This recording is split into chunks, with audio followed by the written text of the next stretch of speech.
Hello everybody, welcome back to PW with me Vandana. Now in today's lecture, I'm going to be talking about 3 mistakes which you should not make in your IELTS speaking module.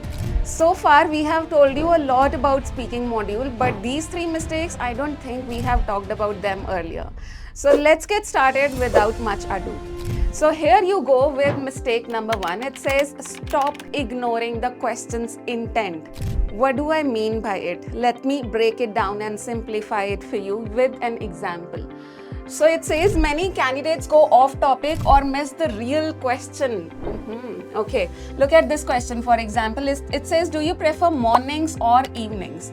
Now in this kind of question, if you answer like this, if you say, well, in the morning people usually go to work and students go to school and I do this, blah, blah, blah, that will not be an ideal answer and that will drastically take down your score because you are not telling your preference. The question is talking about preference. So instead of this kind of answer, let's quickly see what can be the better answer for this type of question. Here you go. So tell about your preference. I prefer evenings because I feel more energetic after finishing my work. Well, that's me. I feel more energetic after finishing my work in evenings. So here I am telling my preference that I am an evening person, I'm not a morning person. So do not miss the intent of the question. If you do that, you may go off topic, and if you go off topic, your fluency score goes down. Let's move to mistake number 2, and here it says avoid repetition of grammatical structures. Oh my god, this is so damn common. Now I have talked about repetition of vocabulary earlier. You know about it, but what do I mean when I say don't repeat grammatical structures? Let me show you an example here. So many candidates overuse the same grammatical pattern. For example, look at this question. It says, can you describe your favorite place? And if you answer like this, well, it's Manali because you can do hiking there, you can do skiing, or you can even go running and blah, blah, blah. What are you doing? You are repeating you can do thrice in one single answer.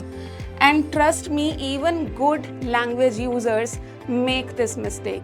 They think they are giving a good answer, but you are repeating grammatical structures many times in one single answer. Please don't do that because it sounds repetitive and mechanical. It shows limited grammatical flexibility and the examiner lowers your grammatical range and accuracy score. Ye to hoga hi hoga. This will happen if you repeat grammatical structures. Your grammar score is definitely going to be lowered down. Then how can we make this answer a better one? Let me show you the example here. So this is the better answer. Once again, can you describe your favorite place? Well, it's Manali in the northern part of India. I like this place because whatever you are interested in, whether it's hiking or skiing or even if you prefer running, it is possible to enjoy that activity here. So if you see in the previous answer also we were talking about hiking, running, skiing. Here also we are talking about hiking, running and skiing. The ideas are the same, but you look at the grammatical range over here. There we were saying you can do this, you can do that. Here we are saying whether it's that or this, it's possible to enjoy that activity here. So this is definitely a high band score answer. Moving on to the mistake number 3, do not stretch your answers too much, especially this is for part 1. And this is a very common mistake. I mean, when you stretch your answers unnecessarily, you stand the chance of making more grammatical errors. I mean, the more you stretch, the more you speak, the more grammatical errors you can make. And secondly, if you are stretching too much and that too unnecessarily, what may happen is you may end up getting stuck. So without properly concluding your answer, if you end up getting stuck because you are stretching it unnecessarily, then that again lowers your band score. That's exactly what I've written over here. Students give unnecessarily long answers. In part 1, stick to 3 to 4 sentences. Do not try to give a very lengthy answer because it will ultimately goof up with your language.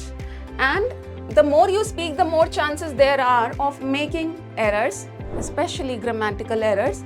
And you may end up getting stuck. What else? You may also end up repeating ideas. You may also end up repeating vocabulary. And we don't want this. So in part 1, keep your answers crisp. And with that, it's a wrap. I hope I was able to help you. I'll see you in the next lecture. Bye-bye everyone. Take care.